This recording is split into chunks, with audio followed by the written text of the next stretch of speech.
Welcome back after a short break. वहीं से गुफ्तगू शुरू करते हैं जहां छोड़ी थी। प्रोफेसर साहब, आप एसएनसी का हिस्सा रहे हैं और आपने नए करिकुलम के मुताबिक बुक्स भी लिख रखी हैं। ये बताइएगा, जो मार्केट्स में नई बुक्स आई हैं, क्या वो हमारी तालीमी ज़रूरियात को पूरा करती हैं या नहीं? बहुत अच्छा सवाल किया आपने।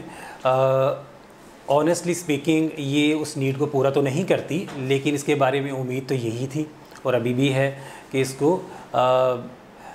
यानी कि जो भी हमारी तालीमी ज़रूरियात हैं और तकाज़े हैं उसके मुताबिक होना चाहिए और जो भी हमारे ऑब्जेक्टिव्स हैं उसको अचीव करना चाहिए।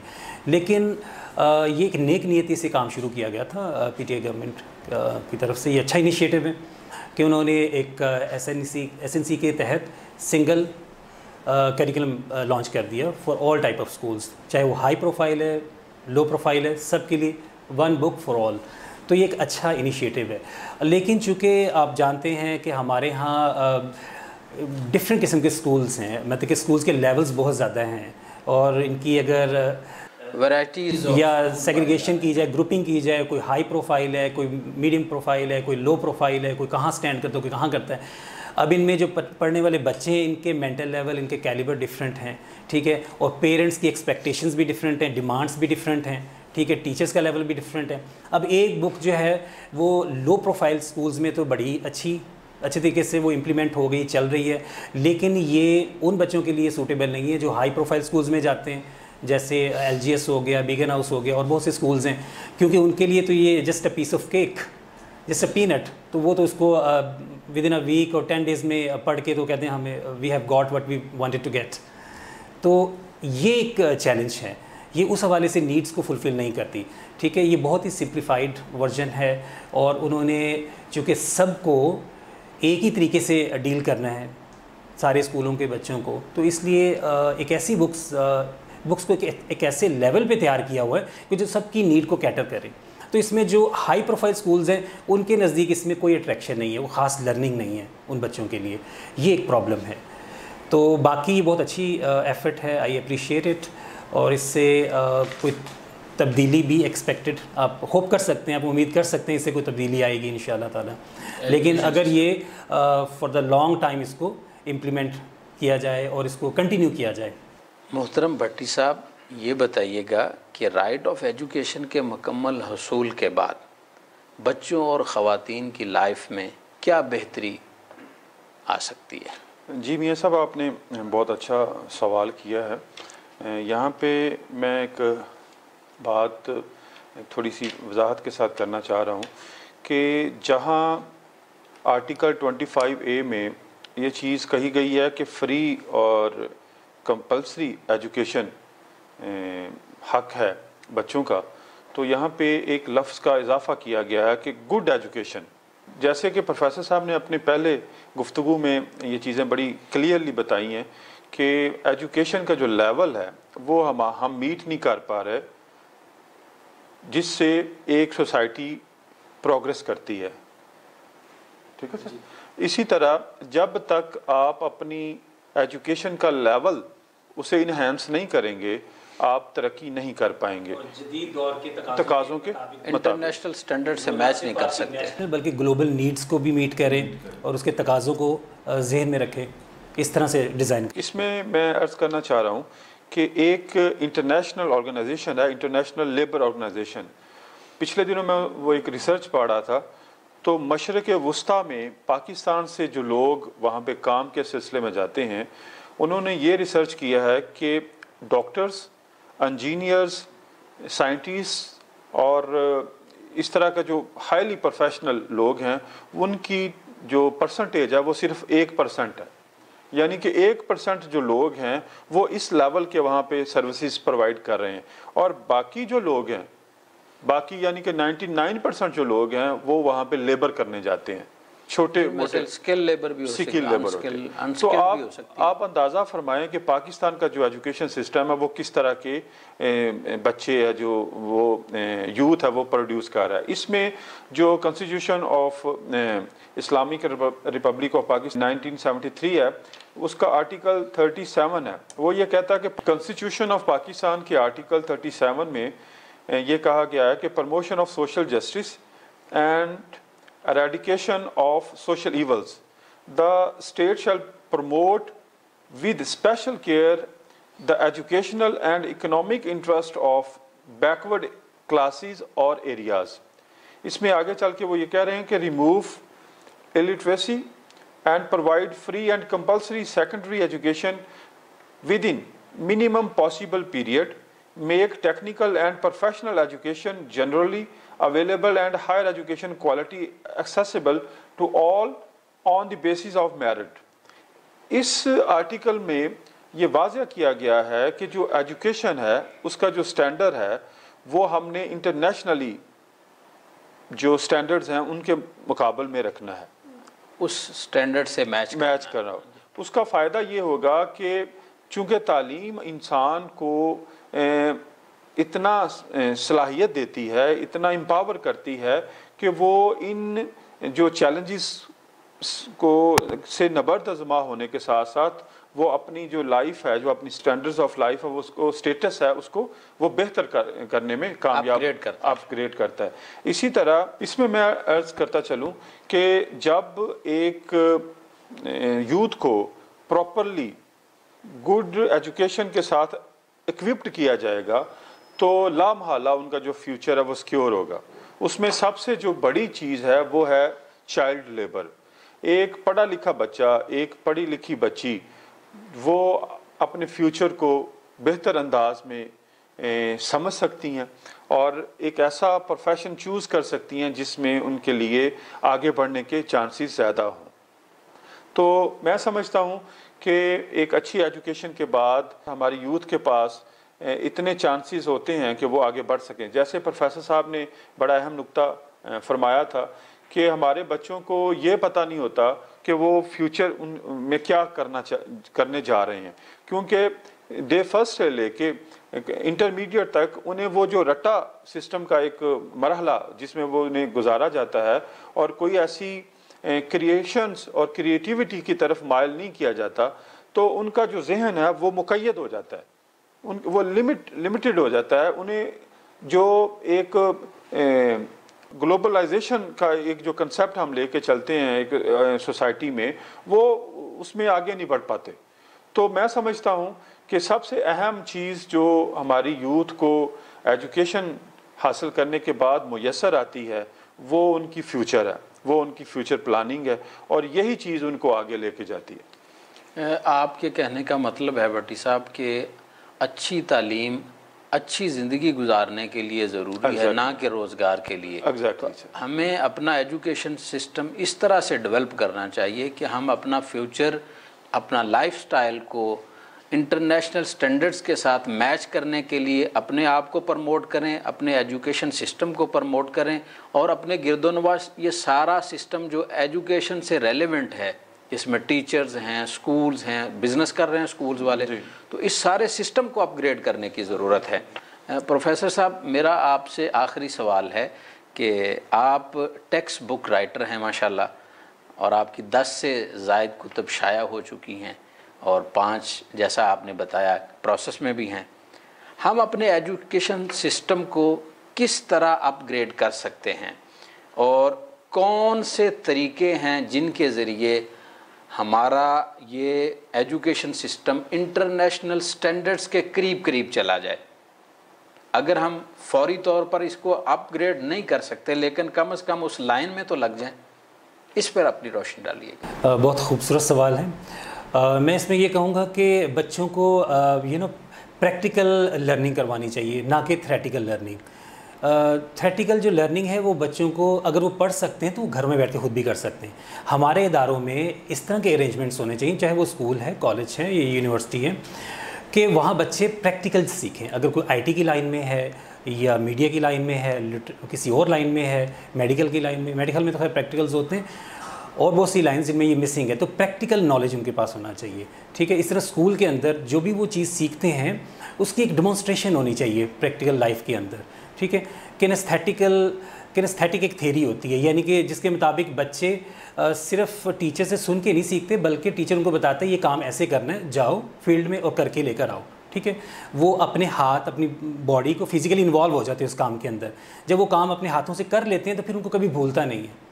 ठीक है, आप एक बच्चे को बता दें कि जी ये बल्ब कैसे रोशन होता है, इसको किस तरह से कनेक्ट करना वायर के साथ और सेल के साथ, ये वो चंद लम्हों के बाद भूल जाएगा। लेकिन अगर आप उसे कहेंगे ना अब तुम ये करके दिखाओ, एक दफ़ा मैं तुम्हें बता देता हूँ, दूसरी दफ़ा तुम करके दिखाओ, जब वो करके देख लेगा फिर उसको सारी ज़िंदगी याद रहेगा, भूलेगा नहीं।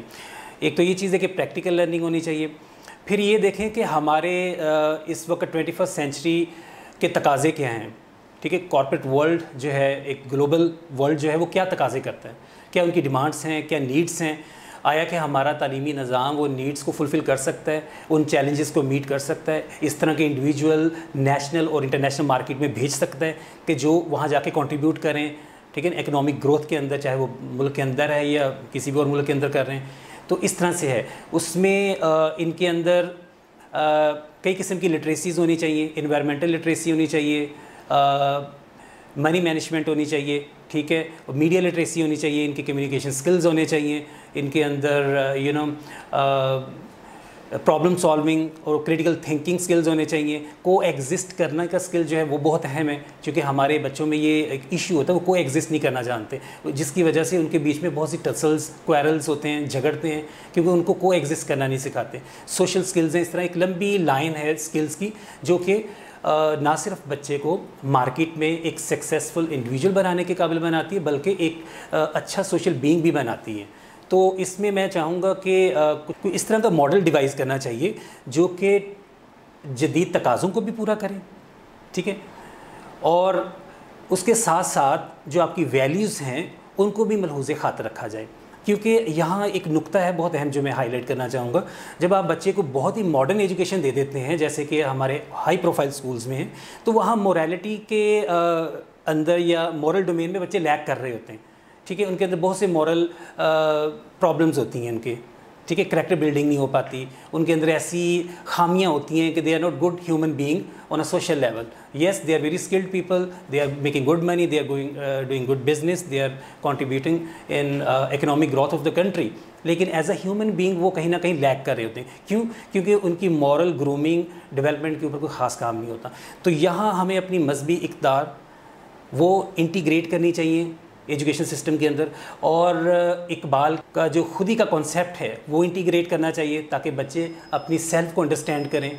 ठीक है, वो जान लें कि हम कितने पावरफुल हैं, हम क्या बन सकते हैं, हमारे अंदर कितना ट्रेजर जो है वो अल्लाह ने छुपा रखा है। अगर हम उसको जान लें और उसको मटेरियलाइज़ कर लें, यूटिलाइज़ कर लें, तो हम क्या से क्या कर सकते हैं। तो ये कॉन्सेप्ट भी देना बहुत ज़रूरी है। और बाकी जो भी आपकी कल्चरल और आपकी सोशल वैल्यूज़ हैं वो इंटीग्रेट होनी चाहिए करिकुलम के अंदर, सिलेबस के अंदर, एजुकेशन सिस्टम के अंदर, स्कूल से लेके कॉलेज, यूनिवर्सिटी तक। इस तरह से हम एक अच्छी चीज़ लेकर आ सकते हैं, एक अच्छा ब्लेंड बना सकते हैं। एक तरफ जदीद एजुकेशन है, दूसरी तरफ आपकी वैल्यूज़ और आपकी मजहबी इक़्तिदार भी शामिल हों। शायर मशरक़ हज़रत अल्लामा इकबाल ने क्या खूब फरमाया कि तू अपनी सरनविश्त अब अपने कलम से लिख, खाली रखी है खामाए हक ने तेरी जबी। तो हम लोग तो कॉन्सेप्ट करते हैं अगर मेरी किस्मत में एजुकेशन हुई तो मिल जाएगी, नहीं है तो ना मिलेगी। तो हमें तो तो हम इस चीज़ को लेकर निकलें कि जिस तरह का इंसान ख़ुद बनना चाहता है, खालिक उसे उसी तरह का बनाता है। और मेरा आपसे डॉक्टर साहब आखिरी क्वेश्चन है कि कोविड-19 चल रहा है, आपने कहा कि फ़िज़िकली ये चीज़ें ज़्यादा होनी चाहिए, स्टूडेंट का और टीचर का करीब होना और प्रैक्टिकल करना, ये सारी चीज़ें हो सकती हैं कि अगर स्टूडेंट और टीचर करीब हैं। तो कोविड में तो ऑनलाइन क्लासेस हैं, फिर आप भी कोचिंग करते हैं ऑनलाइन, तो आया उसमें पॉसिबिलिटी है कि पहले उनकी ट्रेनिंग हो जाए तो उसके बाद कोई फ़िज़िकल ट्रेनिंग के लिए अलग से सेशन करते हों? ये आपके जो आप पर्सनल आप करते हैं उनके लिए मेरा क्वेश्चन था। ये भी बहुत अच्छा सवाल है। देखें, यहाँ हमें एक हकीकत को ज़हन में रखना चाहिए कि जब बच्चे की तालीम और तरबियत का ज़िक्र आता है या मामला आता है तो उसके साथ ही पेरेंट्स भी अटैच्ड हैं और उसके साथ टीचर्स भी हैं, यानी कि ये एक ट्राई एंगल है, एक साइड पे बच्चा है, दूसरी साइड पे टीचर्स हैं और तीसरी साइड पे पेरेंट्स हैं। तो यहाँ अगर किसी पेंडेमिक की वजह से या किसी ऐसी नागहानी आफत की वजह से बच्चे एकेडमिक इंस्टीट्यूशंस में जाके एजुकेशन नहीं ले सकते, घरों में बैठ के ऑनलाइन ले रहे हैं, तो अब पेरेंट्स का फ़र्ज़ बनता है, वैसे तो इसके अलावा भी पेरेंट्स का फ़र्ज़ है इन द लॉन्ग रन, कि वो उनकी ग्रूमिंग करें, उनकी तरबियत करें, ठीक है। और पेरेंट्स को भी कुछ ट्रेनिंग वर्कशॉप्स लेनी चाहिए, how to be good parents. हम सिर्फ पेरेंट्स होना ये समझते हैं कि हम इनकी नीड्स फुलफ़िल कर रहे हैं, इनके एजुकेशनल एक्सपेंसेस उनको पे कर रहे हैं, मीट कर रहे हैं, और जो इनकी ज़रूरियात है वो हम पे कर रहे हैं, और फिर रोब डाल देते हैं। हम उनके साथ किस तरह से एक अच्छी बॉन्डिंग क्रिएट कर सकते हैं, डेवलप कर सकते हैं, उसके ऊपर ध्यान नहीं देते। और कितने पेरेंट्स हैं वो इखलाकी तरबियत का पहलू यानी कि या तो इसके ऊपर सोचते नहीं हैं या इसको इग्नोर कर देते हैं, ठीक है। और अगर वो करते हैं अखलाकी तरबियत, तो वो अपनी दानस या अपनी कैपेसिटी के मुताबिक बहुत ही हम्बल सी एक एफ़र्ट होती है, जबकि एक बहुत ही सीरियस और थॉट प्रोवोकिंग किस्म का ये एक चीज़ है कि इसके ऊपर आपको गौर व फिक्र करना चाहिए और प्लानिंग करनी चाहिए, और ज़रूरत पड़ने पे ट्रेनिंग्स भी ले लेनी चाहिए कि how to be good parents, हम अपने बच्चों की अच्छी तरबियत कैसे करें ताकि वो एक बेहतर इंसान बन सके, मुआशरे का एक बेहतर मेंबर बन सके। हम सिर्फ इस चीज़ पे रिलाई नहीं कर सकते कि मैंने अपने वालिद से चूँकि ये सीखा है तो मैं अपने बेटे को सिखा के ही दम लूँगा, चाहे वो बात गलत हो या सही हो, चाहे वो इस दौर के तकाज़ों के मुताबिक हो या इस वक्त की ज़रूरत है भी या नहीं है, लेकिन चूँकि मैंने अपने वालिदैन से सीखा है तो मैंने इसको सिखा के ही छोड़ना है। हम ये नहीं देखते कि कोई नई चीज़ें भी हमें इंटीग्रेट करनी चाहिए अपनी पेरेंटिंग के अंदर, अपनी जो तरबियत का एक स्किल है या हमारी एक ज़िम्मेदारी है, उसके अंदर हमें बहुत सी लर्निंग ख़ुद भी करने की ज़रूरत होती है। तो ये ऑनलाइन स्टडी के दौरान एक पेरेंट्स को इस तरह से रोल प्ले करना है, सिर्फ उनको लिबास, किताबें प्रोवाइड कर देना और ख़ुराक मुहैया कर देना ये काफ़ी नहीं होता। इस तरह ये होता है कि बच्चे जब जैसे ग्रो करते हैं, ग्रोन अप हो जाते हैं, यंग एडल्ट्स हो जाते हैं, तो वो देखते हैं कि हमारी पेरेंट्स के साथ एक मेंटल हार्मनी नहीं है, एक सोच का फ़र्क है, एक जनरेशन गैप है, जिससे ये होता है कि डिस्टेंसेस पैदा होना शुरू हो जाते हैं। फिर ये होता है कि पेरेंट्स अपने कमरों में बैठे हैं, बच्चा अपने कमरे में बैठ के अपने दोस्तों के साथ, जो कोई पता नहीं हज़ारों मील दूर बैठा है उसके साथ कनेक्टेड है, पेरेंट्स को नहीं पूछता। और अगर कोई डिसीजन लेना है तो पेरेंट्स के ख़िलाफ़ खड़ा हो जाता है कि उसकी अपनी सोच है, पेरेंट्स की अपनी सोच है। तो ये सारे जो मसाइल हैं ये पुअर पेरेंटिंग की तरफ इशारा करते हैं कि हम पेरेंटिंग की अवेयरनेस नहीं रखते, और जो कोई थोड़ी बहुत रखते हैं तो वो बहुत इसको पुअर लेवल, पुअर मैनर्स के साथ पेरेंटिंग करते हैं। तो इसमें ट्रेनिंग की ज़रूरत है पेरेंट्स की।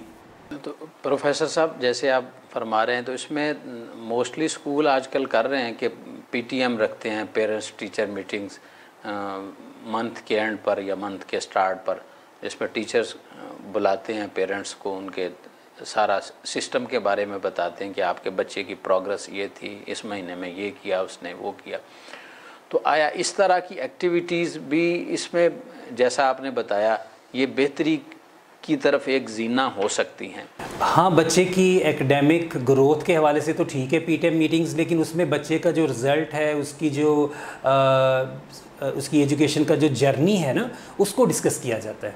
उसमें पेरेंटिंग की कोई एलिमेंट उसमें नहीं है, यानी कि टीचर्स वालिदैन की पेरेंटिंग या उनको पेरेंटिंग के ऊपर वो कुछ ज़्यादा एजुकेट नहीं कर सकते। इसमें हमारे यहाँ कुछ लोग हैं जो पेरेंटिंग के ऊपर जिनकी कंट्रीब्यूशन है, काम है, उन्होंने लिखा भी है, सेमिनार्स करवाते हैं, वर्कशॉप्स करवाते हैं, ऐसे लोगों को सुनना चाहिए, ठीक है। और इसके ऊपर बुक्स भी लिखी जा चुकी हैं, वेस्ट में भी और हमारे यहाँ भी लिखी हुई हैं बहुत से मतलब साहिब इल्म लोगों ने। तो पेरेंटिंग जब शौक़ पैदा हो ना, इंसान खुद अपने रास्ते बना लेता है। जब मुझे ये एहसास हो कि मैंने अपने बच्चों का एक बेहतर वालिद बनना है, how to be a good father, तो मैं खुद ही रास्ते बनाऊंगा। मुझे बहुत सी बुक्स मिल जाएंगी, बहुत से ऐसे असातिज़ा मिल जाएंगे जो ट्रेनिंग के ऊपर वर्कशॉप्स करवाते हैं, जो हमें सिखाते हैं कि हम अच्छे वालिदैन कैसे बन सकते हैं। तो ये एक लॉन्ग टर्म लर्निंग है पेरेंट्स की। अगर उन्होंने अपने बच्चों के साथ अच्छे ताल्लुकात रखने हैं थ्रू आउट द लाइफ, तो उनको भी अच्छे पेरेंट्स बनना होगा। प्रोफेसर मोहम्मद यूसुफ सानी साहब, मोहतरम बदियुज़्ज़मा भट्टी साहब, आप प्रोग्राम में तशरीफ़ लाए, बहुत शुक्रिया। नाजरीन, प्रोफेसर साहब और बदियुज़्ज़मा भट्टी साहब ने गुफ्तगू की।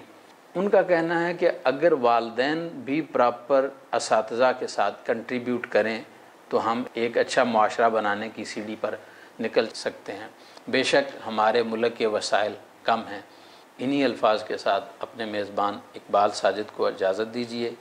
फिर दोबारा एक नए प्रोग्राम के साथ हाज़िर होंगे। अल्लाह हाफ़िज़।